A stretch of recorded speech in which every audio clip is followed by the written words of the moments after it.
सुप्रभात मेरे प्यारे बच्चों मैं संजय सर। बच्चों आज मैं आप लोगों की कक्षा 6 से पाठ 8 जीप पर सवार इलिया पढ़ाने जा रहा हूँ। बच्चों जीप पर सवार इलिया, बच्चों इलिया उसे कहते हैं। इलिया एक प्रकार के कीड़े होते हैं जो चने की फसल को चट कर जाते हैं। जीप पर सवार इलिया, तो जीप पर सवार बच्चों सरकारी विभाग के कर्मचारी लोकहित और देश के विकास के नाम पर केवल अपने स्वार्थ की पूर्ति में संलग्न रहते हैं। ये लोग देश के विकास की खेती को उसी तरह चाट रहे हैं जिस प्रकार चने की फसल को इलिया चाट जाती है। उसी पर आधारित यह पाठ है जो बच्चों हास्य व्यंग के रूप में लिखी गई है, जिसके लेखक हैं शरद जोशी जी। आइए बच्चों अब मैं पाठ की ओर चल रहा हूँ। प्रस्तुत पाठ हास्य व्यंग की एक सफल रचना है। इस लेख में लेखक ने सरकारी तंत्र की कार्य प्रणाली पर करारी चोट की है। सरकारी विभागों के कर्मचारी लोकहित और देश के विकास के नाम पर केवल अपने स्वार्थ की पूर्ति में संलग्न रहते हैं। ये लोग देश के विकास की खेती को उसी तरह चाट रहे हैं जिस प्रकार चने की फसल को इलिया चाट रही जाती है।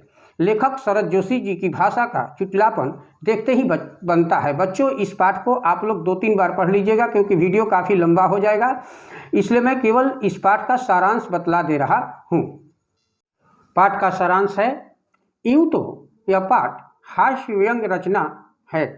इसमें लेखक शरद जोशी जी ने सरकारी विभागों की कार्यप्रणाली पर करारा व्यंग किया है। सरकारी अफसर आम जनता रूपी खेतों पर लगी इलियां हैं। शहर भर के अखबारों में चने के खेत में लगी इलियों का समाचार तेजी से छप रहा है। सरकारी दफ्तरों में हलचल तेज हो जाती है। नेताओं के भाषण भी शुरू हो जाते हैं। मीटिंगों का दौर चलता है। कृषि अधिकारी लेखक के साथ लेकर इल्ली उन्मूलन यानी जड़ से उखाड़ना टू रूट आउट की प्रगति देखने खेतों की ओर चल पड़ता है। अफसर किसान से चने के बारे में अजीब किस्म के प्रश्न पूछते हैं। हर छोटा अफसर बड़े अफसर की हाँ में हाँ मिलाता है नजर आता है। इल्ली के बारे में किसी को सही जानकारी नहीं है। साहब हरा चना तुड़वाकर अपनी जीप में डलवा लेते हैं। वे लोग जीप पर सवार होकर आगे बढ़ जाते हैं। 3 बड़ी बड़ी इलियां, सिर्फ 3 ही नहीं, ऐसी हजारों इलियां हैं, लाखों इलियां हैं। वे सिर्फ चना ही नहीं खा रही, सब कुछ खाती है और निसंग यानी बिना किसी शंका के जीपों पर सवार होकर चली जा रही है। हाँ तो बच्चों हमें इस पाठ में यह देखने को मिलता है कि सरकारी कामकाज किस ढंग से होता है।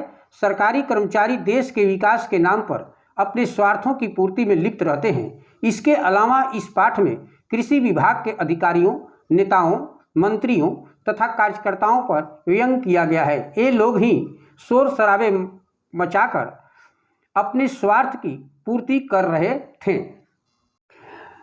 हाँ तो मेरे प्यारे बच्चों अब मैं प्रश्न और अभ्यास की ओर चलता हूँ। सबसे पहले है मौखिक प्रश्न। निम्नलिखित प्रश्नों के उत्तर संक्षेप में दीजिए। प्रश्न संख्या 1 है, यह पाठ किस विधा का है? उत्तर है यह पाठ हास्य व्यंग विधा का है। प्रश्न संख्या 2 है, जीप पर कौन सी 3 इलियां सवार थी? उत्तर है जीप पर लेखक, कृषि अधिकारी तथा ड्राइवर, यही 3 इलियां सवार थी। प्रश्न संख्या 3 है, इन लोगों को इलियां क्यों कहा गया है? उत्तर है इन लोगों को इलियां इसलिए कहा गया है क्योंकि जिस तरह इलियां चने के पौधे को नुकसान पहुंचाती है, उसी प्रकार इन तीनों लोगों ने चनों को तुड़वाकर नुकसान करवाया। ये सरकारी धन को भी बर्बाद कर रहे हैं। प्रश्न संख्या 4 है, इलियां क्या होती है? उत्तर है इलियां एक प्रकार के कीड़े होते हैं जो चने की फसल को चट कर जाते हैं। लिखित प्रश्न है बच्चों, दीर्घ उत्तरीय प्रश्न। निम्नलिखित प्रश्नों के उत्तर लिखिए। प्रश्न संख्या 1 है, इस पाठ में किन किन पर व्यंग किया गया है और क्यों? उत्तर है यूँ तो इस पाठ में कृषि विभाग के अधिकारियों, नेताओं तथा कार्यकर्ताओं पर व्यंग किया गया है।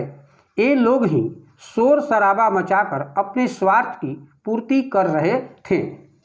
प्रश्न संख्या 2 है, लेखक को चने में इल्ली लगने का समाचार कैसे मिला?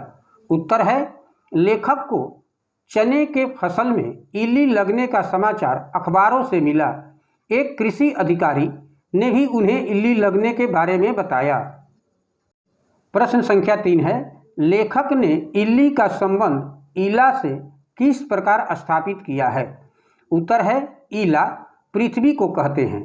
ईला अन्न की अधिष्ठात्री देवी हैं और इल्ली अन्न की नष्टास्त्री देवी हैं। ईला की ही पुत्रियां हैं। प्रश्न संख्या 4 है, चने के खेत में इल्ली लगने का शोर मचने पर क्या क्या गतिविधियां शुरू हो गई? उत्तर है, यूं तो चने के खेत में इल्ली लगने का शोर मचने पर अखबारों में सचित्र समाचार छपने लगे, नेताओं के भाषण शुरू हो गए, बैठकें होने लगी, सड़कों पर झाड़ुएं फिरने लगी, हेलीकॉप्टर मंडराने लगे। प्रश्न संख्या 5 है, लेखक क्या सोचकर कृषि अधिकारी की जीप में बैठ गया? उत्तर है, लेखक यह सोचकर जीप में बैठ गया कि इसी बहाने यह पता लग जाएगा कि चने के पौधे होते हैं या झाड़। प्रश्न संख्या 6 है, लेखक ने किसान से क्या पूछा? इससे उसकी बुद्धि के बारे में क्या पता चलता है? उत्तर है, लेखक ने किसान से पूछा, तुम जब खेतों को खोदते हो तो क्या निकलता है? इससे पता चलता है लेखक कम बुद्धि वाला है। प्रश्न संख्या 7 है, छोटा अफसर बड़े अफसर की हर बात का समर्थन क्यों कर रहा था?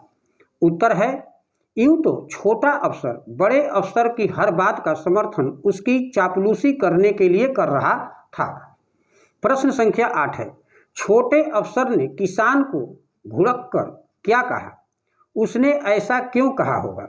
उत्तर है, छोटे अफसर ने किसान को घुड़क कर कहा, अबे तेरे खेत में इल्ली है? अबे थी ना, वो कहाँ गई? हजूर पता नहीं कहाँ गई। किसान हाथ जोड़े कांपने लगा। उसे लगा कि इस अपराध में उसका खेत जब्त हो जाएगा। संख्या 9 है, बड़े अफसर ने गुप्त जी की कविता सुनकर क्या अनर्थ कर दिया? बड़े अफसर ने गुप्त जी की कविता सुनकर क्या अनर्थ कर डाला? उत्तर है, यूं तो बड़े अफसर ने लेखक को मैथिली शरण गुप्त जी की कविता का ग्राम्य जीवन पर लिखी कविता सुनाई, जो उसने 8वीं कक्षा में रटी थी। कविता सुनकर अफसर कहने लगा, मेरे मन में जब यह कविता उठती है तो मैं जीप पर सवार होकर खेतों में चला आता हूँ। इसी कारण खेतों से चने के पौधे उखाड़कर अनर्थ कर डाला।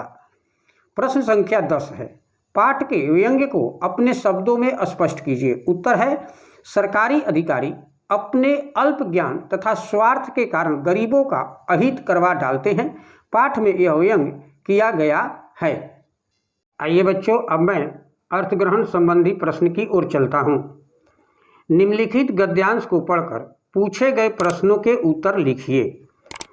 मैं गद्यांश को पढ़ रहा हूँ। इधर शहर के अखबारों में चने की चर्चा जोरों पर है। इन दिनों मौसम खराब रहा। इसका नतीजा यह हुआ कि शहर के आसपास चने के खेत में इल्ली लग गई। अखबारों में शोर हुआ कि चने में इल्ली लग गई है और सरकार सो रही है। एक अखबार ने चने के पौधे पर बैठी इल्ली की तस्वीर भी छापी, जिसमें इल्ली सुंदर लग रही थी। प्रश्न है, क किसकी किसमें चर्चा जोरों पर है? तो शहर के अखबारों में चने की चर्चा जोरों पर है। प्रश्न संख्या ख है, कहाँ इल्ली लग गई? तो चने के खेत में इल्ली लग गई। ग है, अखबारों में क्या शोर मचा? अखबारों में चने में इल्ली लगने का शोर मचा। घ है, तस्वीर में इल्ली कैसी लग रही थी? तस्वीर में इल्ली सुंदर लग रही थी। बहुविकल्पी प्रश्न, मल्टीपल चॉइस क्वेश्चन। नीचे लिखे प्रश्नों के उत्तर का सही विकल्प चुनकर उसके सामने ठीक का चिन्ह लगाइए। पहला है, किसकी घोड़ी चने के खेत में? क है ऑप्शन में समधन की, ख समधि की, ग लेखक की, घ अफसर की। तो किसकी घोड़ी चने के खेत में? तो समधन की घोड़ी चने के खेत में, ऑप्शन क। दूसरा है छोटे अफसर का बड़े अफसर की हर बात का समर्थन करना क्या सिद्ध करता है? पहला क ऑप्शन है बड़े अफसर के प्रति आदर भाव प्रकट करना, ख बड़े अफसर को हर स्थिति में खुश रखने का भाव, ग आज्ञा पालन का भाव, घ विचारों में समानता के कारण। तो छोटे अफसर का बड़े अफसर की हर बात का समर्थन करना क्या सिद्ध करता है? बड़े यानी ऑप्शन ख, बड़े अफसर को हर स्थिति में खुश रखने का भाव। तीसरा है इल्लियाँ, इल्ली क्या होती है? क है फसल को नुकसान पहुंचाने वाला एक उड़ने वाला कीड़ा, ख पौधों की जड़ों में रहने वाला कीड़ा, ग चने को खाने वाला कीड़ा, घ ईला की पुत्री का नाम। तो इल्ली क्या होती है? ग चने को खाने वाला कीड़ा होती है। प्यारे बच्चों, अब मैं भाषा अध्ययन की ओर चलता हूँ। पहला है नए शब्द बनाओ। बच्चों ल और ल संयुक्त है, तो बच्चों इसी के आधार पर यहाँ बनाया गया है इल्ली, दिल्ली और गिल्ली। उसी के अनुसार यहाँ ख न यह संयुक्त है न्य, तो इसके अनुसार हो जाएगा न्याय, अन्याय, न्यारा। षष्ठ इसके अनुसार अष्टम, षष्ठ, शर्मिष्ठा। घ है खय संयुक्त है, खय यानी ख्याल, ख्याति, ख्याली। दूसरा है विशेषण, विशेष छांटकर सामने लिखो। यहाँ पर वाक्य दिया हुआ है, यहाँ विशेषण दिया हुआ है और यहाँ विशेष दिया हुआ है। पहला है क है जीप पर सवार होकर 3 इलियाँ जा रही थी। तो बच्चों इसमें जो 3 जो है वो क्या है? विशेषण है, और इलियाँ जो है जो मैं राउंड कर रहा हूँ ये विशेष्य है। तो इलियाँ विशेष्य है। ख है हरा हरा चना छाँट कर साहब की जीप में रख दो। तो इसमें विशेषण कौन सा है? तो हरा हरा, तो मैं अंडरलाइन कर रहा हूँ वो विशेषण है। और चना यानी ये जो चना जो है मैं राउंड कर रहा हूँ ये क्या हो गया? विशेष से हो गया। ग है साहब ने यह कविता 8वीं कक्षा में रटी थी। तो यहाँ पर यह और 8वीं जो मैं अंडरलाइन कर रहा हूँ वो विशेषण होगा। और यहाँ पर कविता जिसको मैं राउंड कर रहा हूँ, कविता और कक्षा ये विशेष है, यानी यह और 8वीं ये विशेषण है, और कविता और कक्षा, कविता और कक्षा जिसको मैं राउंड किया हूँ ये विशेष है, जिसकी विशेषता बताई जा रही है।